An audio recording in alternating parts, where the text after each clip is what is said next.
A couple of years ago, I attended with my son a homeschool excursion which was organised at Sydney University. The presentation was to do with DNA and other scientific complications, and it was presented by a group of young university students. However, the children who attended were aged between about 8 and 15 or 16. Most of them were about 10 to 12. And unfortunately, the university students used plenty of jargon and pitched the whole presentation, interesting as it was, to people in their own peer group. They didn't really know their audience.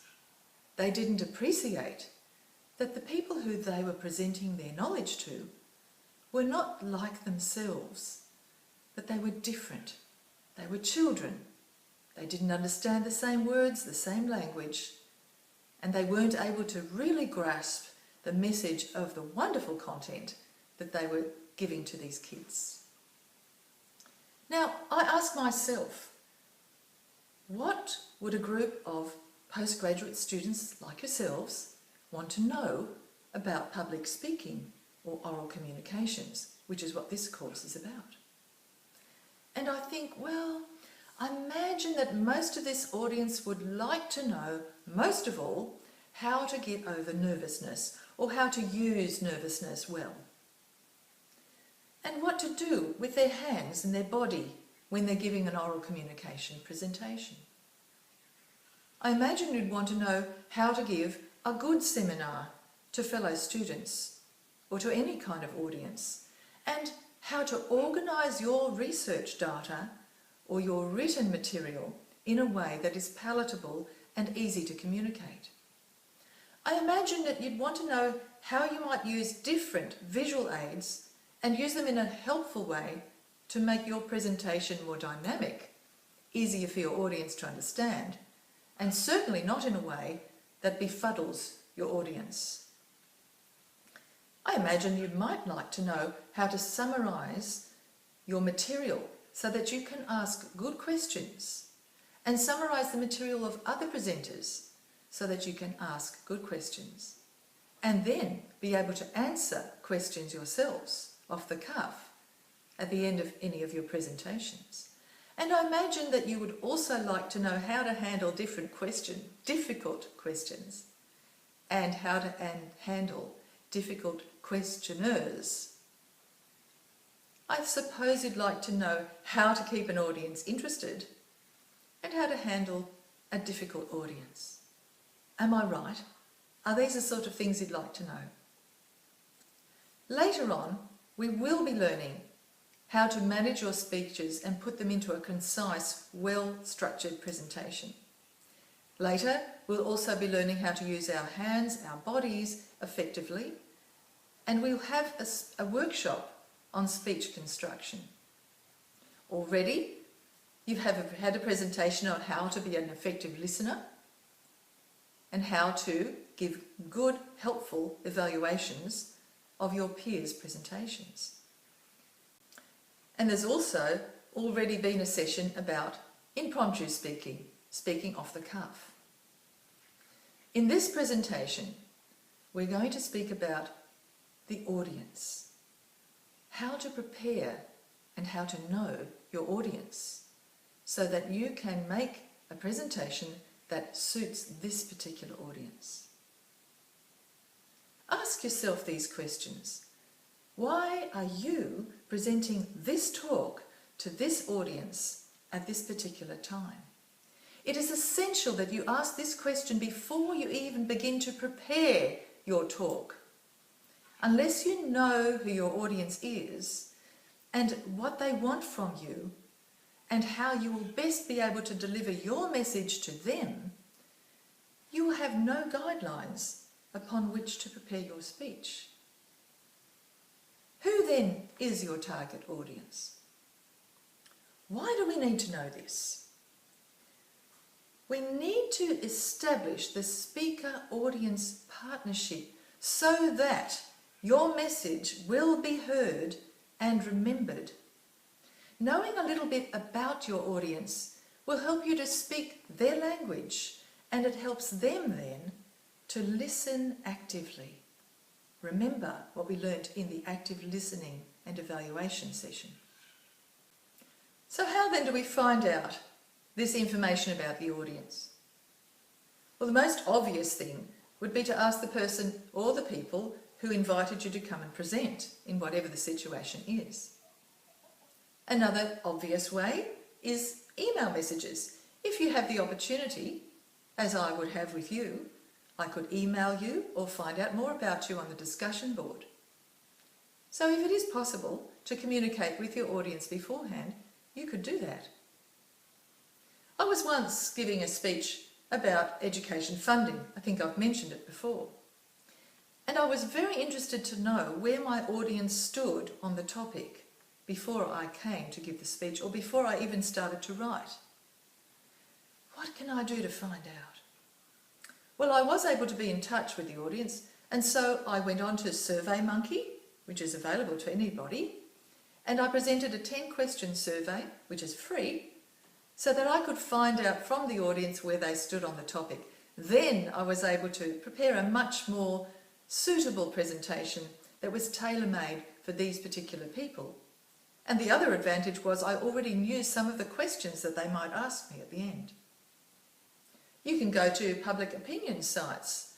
www.gallup.com will give you Australian survey results if you want to know more about what the community generally out there believes about your particular topic.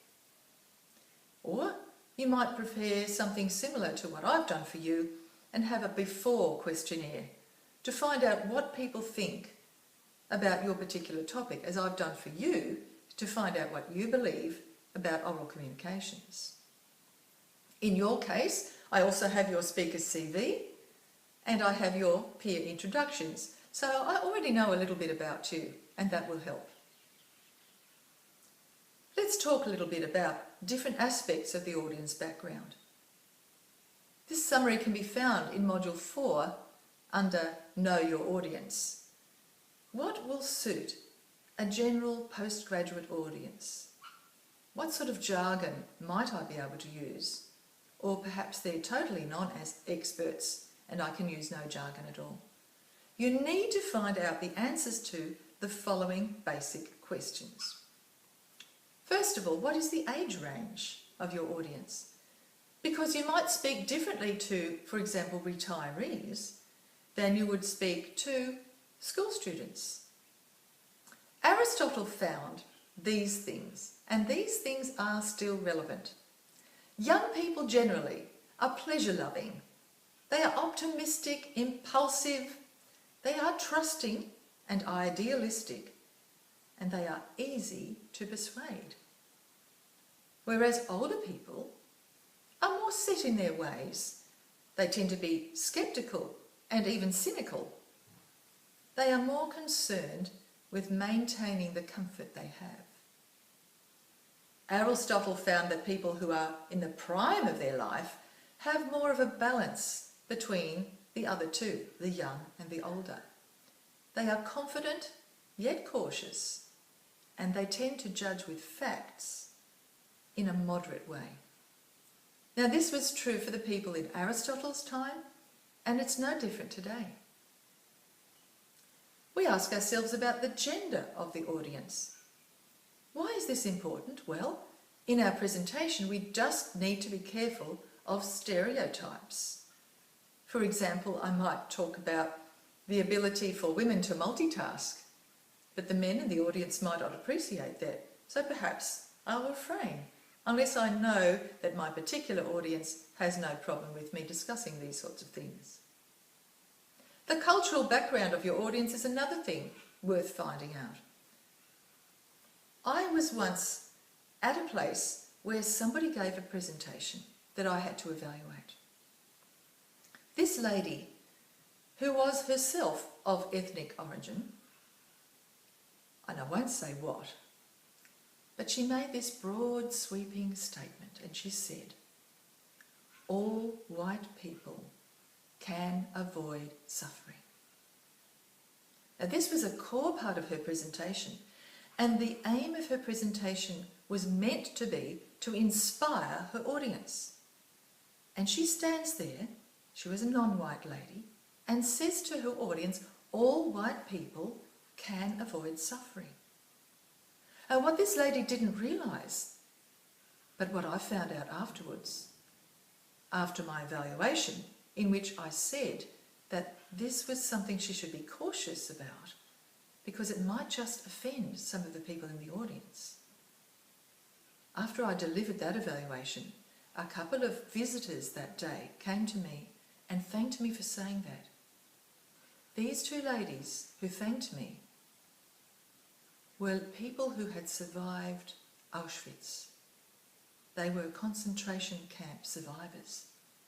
And for them to have somebody get up and say, all white people can avoid suffering, was very hurtful. Not only that, but of course they were unable to listen any further once they heard that.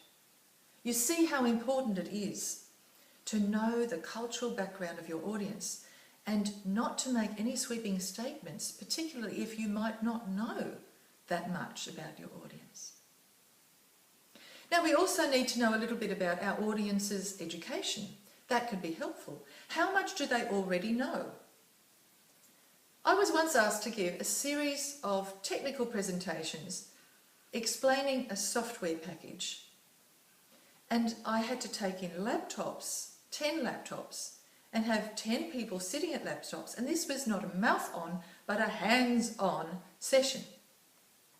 I had a video session up on the wall with my projector, and I demonstrated, and the people had to use their computers and the mouse to work out how to use this software.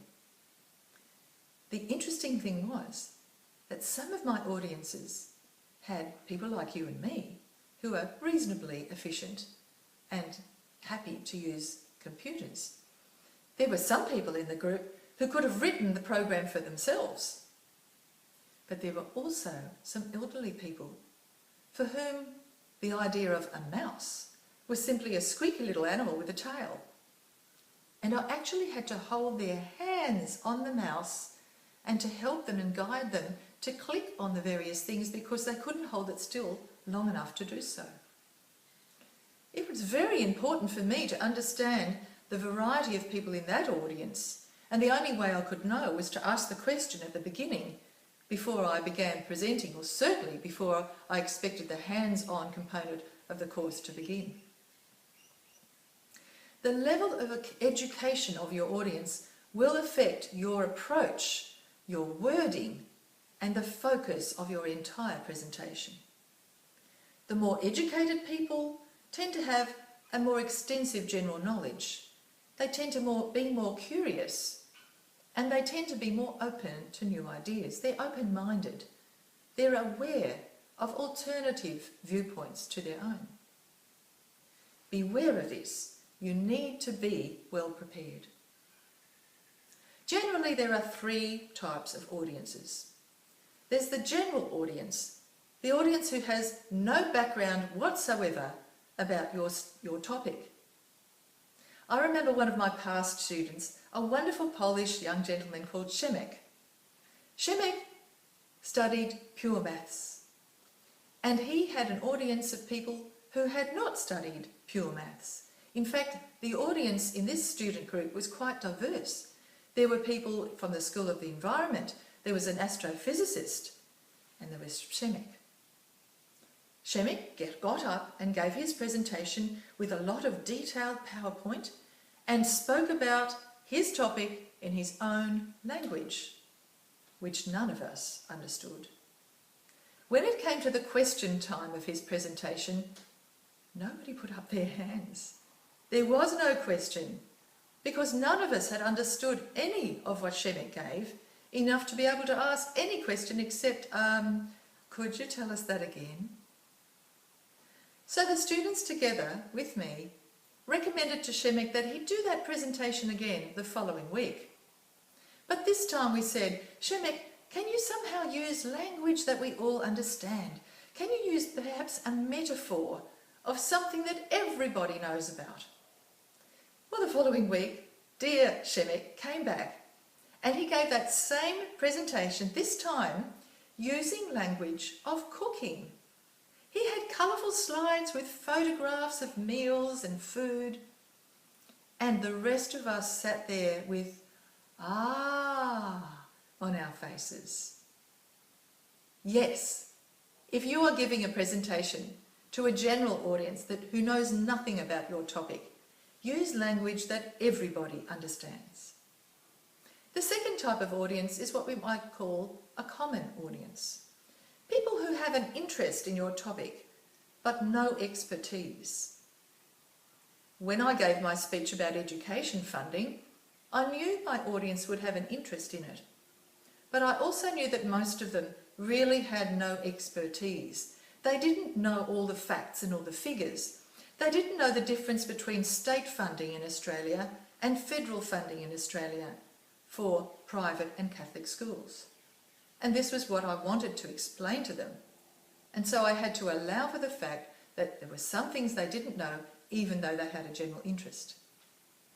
The third type of audience is what you might call a specialist audience. These are the people who also are experts on the speaker's topic. These are academics. These are your peers. So yes, then you can be free to use your jargon. Another thing you need to know about the audience is what their attitudes and their beliefs are. This is very important for you if you want to communicate the message of your research topic to people who help form public decisions. Think about their social and their financial concerns. For example, the concerns of young families would be quite different to the concerns of retirees. Think of additional factors like perhaps their political attitudes or their occupation. Adjust your vocabulary to suit this. What is known already by them and what their interests are will determine the kinds of language that you use. Even their religious persuasion is important if you are going to be respectful in the way that you give your delivery. And of course, if you want your audience to be respectful to you, you do need to show respect for them. Otherwise, they're going to shut off. Even their audience's leisure, their social activities, their hobbies and their interests will affect the way that you can speak to them. Let's now talk about attitudes and beliefs. Attitudes are feelings. So my attitude to something is how I feel about it. Whereas beliefs are what we think we know. My belief is what I think I know about something. Our values are how we think we should behave given our attitudes and our beliefs. So my values is how I think I should behave given how I feel about something and what I think I know about it. For example, are people for or against capital punishment? If I feel that it's bad to murder and I know that killing is wrong, then I can't have a value of being for capital punishment. I must be against capital punishment. Sometimes you might have a negative audience. When this happens, what you need to do is establish an identity with the audience. Find out something that you have in common with them. You need to avoid emotional appeals because that will only make them sceptical and suspicious about what you're going to say. Limit, then, if you think you might have a negative audience, limit what you think you will be able to, or what you hope you will be able to accomplish. Articulate it and simplify the message. Acknowledge the disagreement. Yes. When I got up to give that speech about education funding, I had that survey information. And I knew there were some aspects where the audience, or some of the people in the audience, would disagree with me. And so I acknowledged that what I was going to say and what they believed might be different. And then I could work with that and explain my point of view. The same thing happened when I was once asked to give a presentation about Gregorian chant, and I knew that there would be some people in the audience who disagreed with the idea of using Gregorian chant in church. And I acknowledged this. I began each presentation with a sort of a Gregorian chant apologetics, if you like, and then we could move on together. Another thing I'd like to talk about now is the audience's expectations. This is also important to know. How long does this audience expect you to speak? And you better keep to time. Is your part the main attraction, or are you just a little bit of a whole? Perhaps you're an after-dinner speaker. Then you have to realise that there's going to be a lot of other stuff going on. There might be people giving out food or taking away plates, and you have to be able to work with that. Know how large your audience is going to be, because the kind of presentation you give and the kind of infrastructure you will need might have to be adjusted, whether the audience is a little one or a huge one in a big auditorium. Why does this group meet? Find out a little bit more about that. What common interests bring this particular group together? Is it a beach culture? Or are they business people? Or perhaps it's a group of sport people and they have that sport in common. The audience expects to be informed, or the audience expects to be entertained, or persuaded or inspired. Do you know? Find out what the audience expects of you and tailor your presentation to meet those expectations. Is the audience there because they chose to be? Or were they forced to attend? You better find out that. And what are their responsibilities? Will they be making the decisions based on your presentation, or do they need to convince others to make those decisions?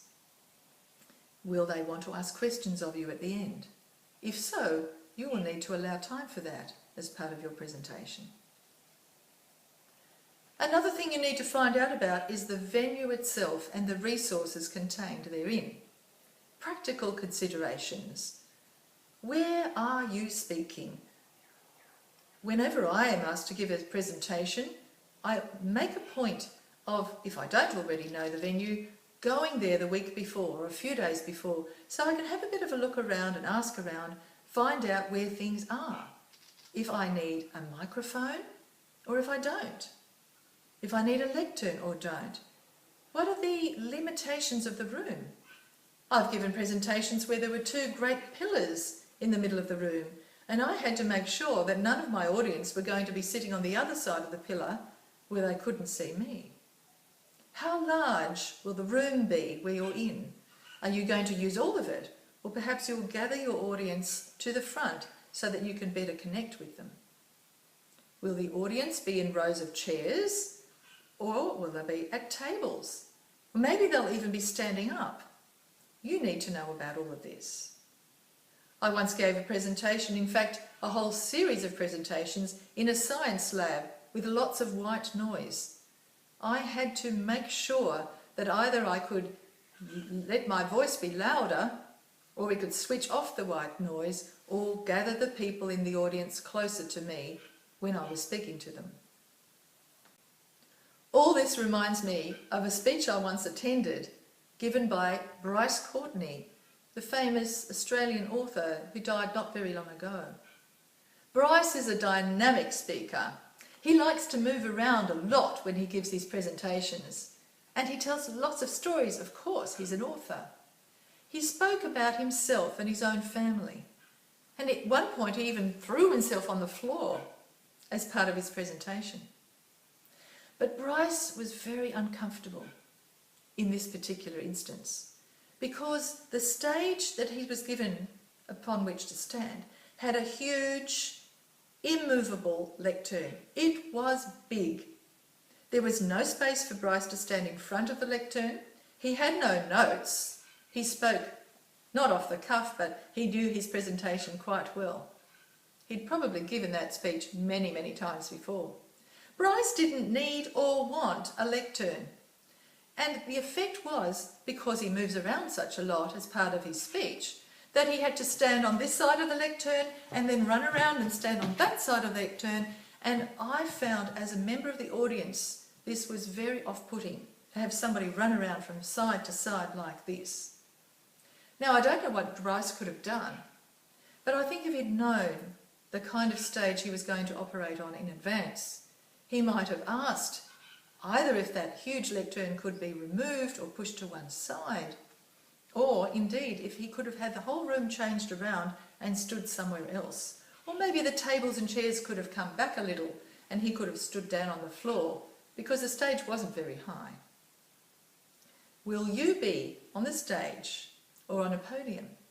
Ladies, think about that. If you're up on a high stage and you have gents sitting right at the front, think about how short your hemline could be. Will you have a lectern? Will you need a lectern? If you have notes, yes, you'll need one. If you're not operating with notes at all and it's all in here, please get rid of the lectern. It would only make a barrier between you and your audience. Will you have a microphone? What kind of microphone, if you do? Is it going to be one of those fabulous radio microphones that will allow you to move around as much as you like? Or is your microphone going to be one you hold in your hand, which means you only have one hand free to make any gestures? And you don't want to be switching hands all the time in that case, because that can also be quite off-putting to an audience. Or perhaps your microphone is actually going to be one that is just stuck to the lectern, and you're going to have to stay right there. You cannot move away to this side or that, because then the audience will no longer hear you. And if your microphone's one of those horrible pesky things that's too low or too high, who's going to fix it for you? Who's going to make sure that it's in the right position? Do you have to do this yourself, or will the MC prepare it? I'd be asking the MC for help there. Some years ago, the students who presented when I was working at Macquarie University were standing in this very limited area where the lectern was stationary and the microphone was stationary. And the lectern was also very high. I remember there was a very short lady who could hardly be seen at all. You could just see her head above the lectern. And that's not very helpful.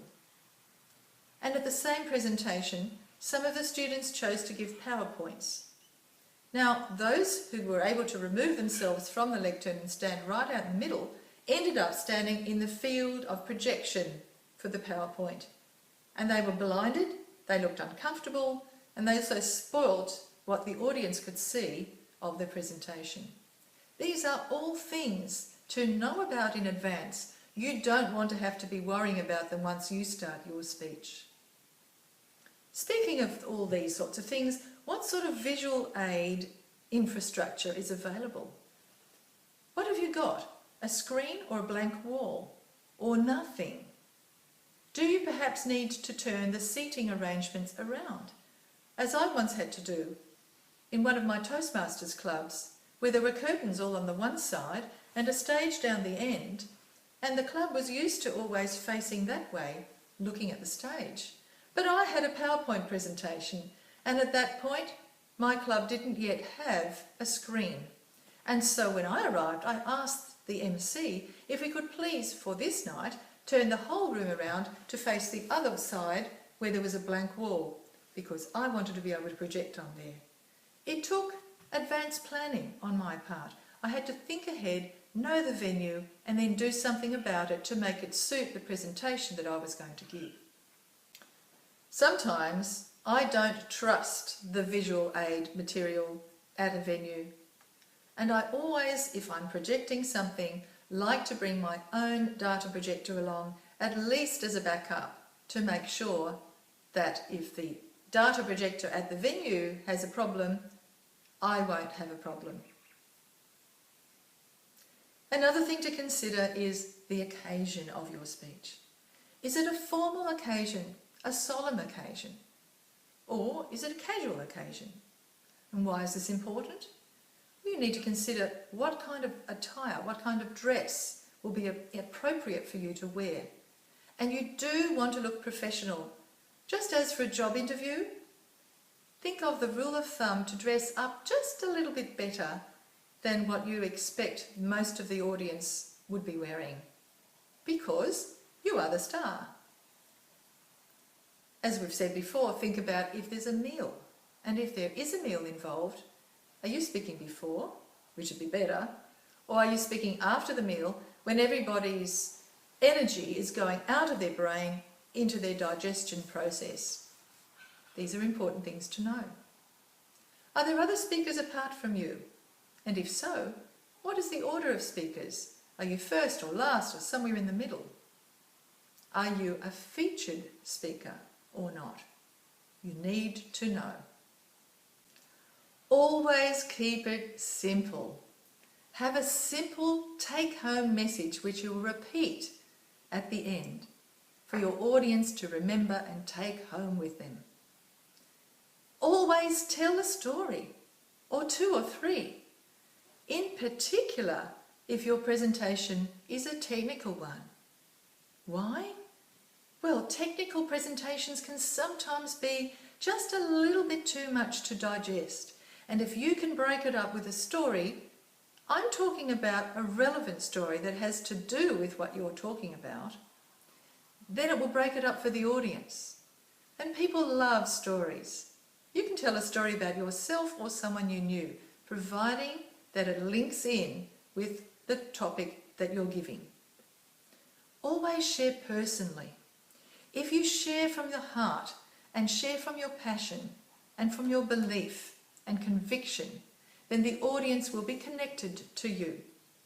You will be able to relate to your audience and they to you, most particularly if you also use eye contact. If you're using PowerPoint, fine, but use it sparingly. You know about death by PowerPoint. I'm sure you've experienced that yourself. Whatever you put on your PowerPoint slides, don't clutter it too much. Much better to use pictures or symbols than lots of text. If you know your audience, then you can plan how to connect with the people in it. And if you connect with them, you will be able, more likely, to influence their thinking. If you have thoroughly researched your audience, the venue, the equipment there, and adapted your speech accordingly, you will be able to channel any nervous feelings that you have into enthusiasm and energy for your speech. And then you will be able to relax and enjoy yourself. I'm now going to ask you to look at the group activity workshop contained in this module. I would like you to outline 3 main points that you would make for different audiences about the topic, your future, what are your options?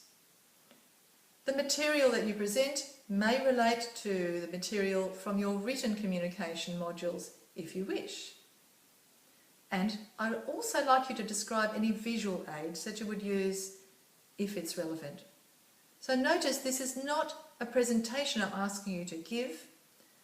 What I'm asking from you is the 3 main points you would make to the different audiences and describe the kind of visual aids you would use if you do.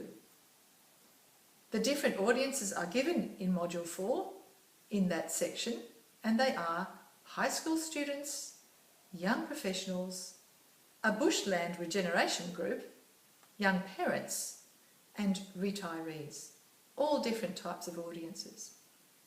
With your group now, prepare and present a 3-minute presentation where you give this information. And we'll have a look and discuss this together.